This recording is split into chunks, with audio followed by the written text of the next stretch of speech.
মালদা থেকে উত্তর দিনাজপুরে পাচার করতে যাওয়ার সময় দুই মহিলা সহ মোট 3 জনকে আটক করে এসটিএফ। জানা গিয়েছে, এদিন ধৃতরা রাতে মালদা কালিয়াচকের সোজাপুর থেকে নিষিদ্ধ মাদক ব্রাউন সুগার নিয়ে বহরমপুর শিলিগুড়িগামী এক বেসরকারি বাসে উঠে বসে।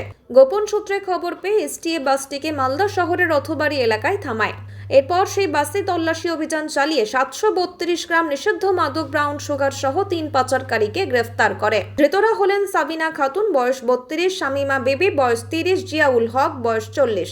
ধৃতদের সকলের বাড়ি মালদা কালিয়াচকের বামুনগ্রাম দাহাপাড়া এলাকায়। ঘটনায় ধৃত দুই মহিলা সহ এক পুরুষকে এসটিএফ তুলে দেয় মালদা ইংরেজবাজার থানার পুলিশের হাতে। ঘটনার তদন্ত শুরু করেছে মালদা ইংরেজবাজার থানার পুলিশ।